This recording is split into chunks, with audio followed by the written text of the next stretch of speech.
If a lease grants vehicular access, the developer is responsible for constructing the run-in and run-out. Since 2007, a self-certification system has been in place to streamline compliance and simplify lease conditions. The run-in and run-out must use the same material as the adjoining footpath, either concrete or pavers, with clear contrast if pavers are used. Construction must follow Highways Department standards, and any disturbed pavement must be restored afterward. Before construction, the authorized person must check for underground utilities and coordinate any necessary diversion. Design plans must be submitted through BD for HIDE's comments, and no excavation may proceed without a valid permit.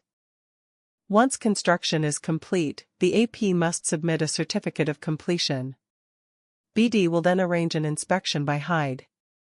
Any defects must be rectified promptly, or the occupation permit may be withheld under the building's ordinance.